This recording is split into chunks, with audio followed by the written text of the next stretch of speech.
Et on prend maintenant la direction de Moscou où l'on retrouve Julian Colling. Julian, ce défilé du 9 mai, c'était une démonstration de force pour les autorités russes? Oui, eh bien chaque année, c'est vrai que c'est l'objectif, en tout cas pour le Kremlin. C'est avant tout aussi une opération de communication, ce 9 mai. Et bien sûr, les années précédentes, en pleine guerre en Ukraine, la voilure avait été assez réduite, pas assez peu de soldats, assez peu de matériel militaire. Mais cette année, effectivement, le Kremlin a sans doute voulu mettre le bouchée double, beaucoup plus de soldats ont défilé, beaucoup plus de matériel tout neuf, effectivement, de véhicules militaires également ont défilé. Une cérémonie plus longue également que les années précédentes. Et vous l'avez dit, un élément important, c'est au niveau, encore une fois, de l'image, de la communication face au monde, c'est la présence en tant qu'invité d'honneur de Xi Jinping, le président chinois, qui était assis aux côtés de Vladimir Poutine. Les deux hommes ont beaucoup parlé, beaucoup plaisanté également. Les images d'État russes se sont refaites de ces images de fraternité et d'amitié entre les deux présidents. Et donc voilà, effectivement, des soldats également chinois ont même défilé sur la place rouge. C'est extrêmement rare que des soldats étrangers défilent sur la place rouge. Le message, bien sûr, c'est de dire que la Russie n'est pas si isolée qu'on veut bien le dire parfois donc, sur la scène internationale, et que l'amitié russo-chinoise est très forte, très solide, et face au modèle hégémonique occidental, comme Xi Jinping et Poutine l'ont appelé hier lors de la réunion au Kremlin. Pour finir, on peut dire que cette...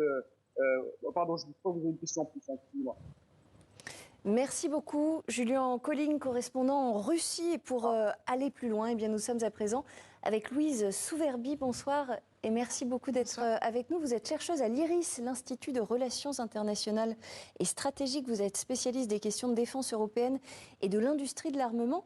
Alors, c'est vrai que Vladimir Poutine, et c'est ce que nous disait Julien à l'instant, à Moscou, a profité de ces cérémonies de commémoration, de ce défilé, pour exposer l'armement de la Russie. D'abord, est-ce que cette exposition en grande pompe de l'arsenal militaire russe, il est de nature à faire peur aux Européens, selon vous ? Alors, l'objectif du 9 mai, de ce défilé, ce n'est pas seulement de faire peur, mais on voit bien que c'est l'objet d'une lutte d'influence, d'une instrumentalisation de l'histoire, avec encore une fois cette mise en parallèle entre la Seconde Guerre mondiale et la guerre en Ukraine.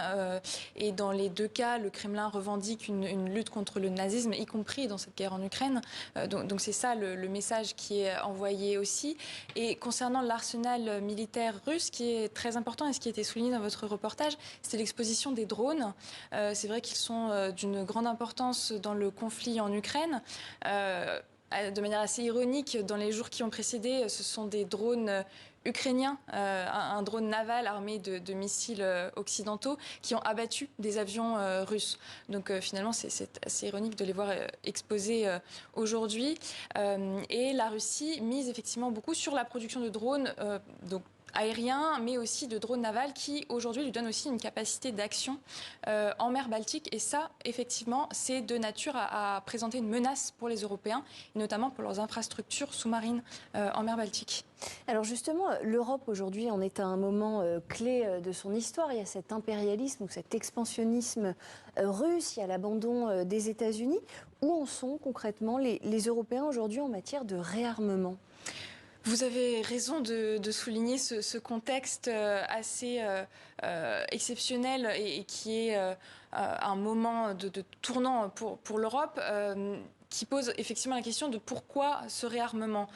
Donc à court et moyen terme, c'est pour soutenir l'Ukraine et pour dissuader la Russie d'une éventuelle attaque contre le continent, mais à plus long terme, c'est aussi pour affirmer une puissance européenne sur la scène internationale et une façon de décider, de prendre des décisions de manière autonome, sans être obligatoirement aligné sur les États-Unis, dont les intérêts stratégiques peuvent être amenés à diverger des nôtres.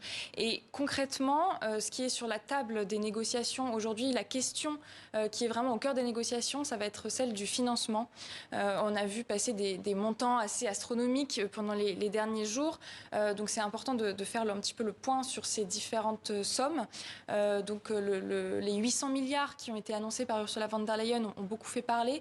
Donc à ce sujet, il faut bien garder à l'esprit que ce ne sont pas 800 milliards que la Commission européenne met sur la table, mais bien une prévision des montants qui pourraient être débloqués dans les budgets nationaux et par des emprunts que réaliserait la Commission européenne. C'est ça, il faut le préciser, hein, ce sont des emprunts. Vous parlez de montants, c'est intéressant parce qu'aujourd'hui, on a eu une annonce de Kaja Kallas, la chef de la diplomatie européenne, qui a dit que l'Union européenne allait s'engager à verser 1 milliard d'euros à l'industrie militaire ukrainienne à partir d'avoirs gelés russes. Il faut quand même rappeler que les Occidentaux ont gelé à peu près 235 milliards d'euros d'avoirs russes depuis le début de la guerre. 1 milliard, ça paraît rien du tout finalement par rapport à l'ensemble des avoirs russes gelés. Est-ce que ce milliard, il peut vraiment permettre peut-être d'inverser le rapport de force sur le terrain en Ukraine? Alors, ce qu'il faut distinguer, c'est que pour l'instant, l'Union européenne n'utilise pas directement les avoirs russes gelés, mais les bénéfices tirés de ces avoirs, ce qui limite un petit peu plus les montants générés. Et ce milliard, donc, il est destiné à soutenir l'industrie ukrainienne, et c'est une manière relativement nouvelle de soutenir l'Ukraine. C'est très intéressant parce qu'avant, on avait davantage de livraisons qui était l'objectif qui concourait à cet objectif de renverser la tendance.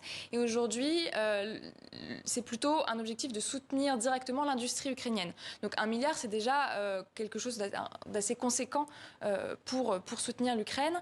Est-ce que ça va être de nature à renverser la tendance? Je ne saurais pas le dire. Mais en tout cas, c'est très révélateur que cette annonce ait aussi lieu aujourd'hui, le 9 mai. Elle a eu lieu à Lviv. Donc c'était une sorte de une façon d'envoyer peut-être effectivement un signal à la Russie. Une dernière question, à plus long terme, combien de temps est-ce qu'il faudrait aux Européens pour véritablement bâtir une Europe de la défense commune? Effectivement, c'est un projet qui va s'inscrire dans le long cours. C'est pour ça qu'il est important que ces dépenses ne soient pas en pic aujourd'hui avant de retomber par la suite, mais plutôt de s'inscrire de manière stable et de manière cohérente à travers l'Union européenne pour qu'elle amène une défragmentation de la demande et du marché. Et ça sera le mot de la fin. Merci à vous, Louise Souverbi, chercheuse à l'IRIS. Merci beaucoup pour cet éclairage.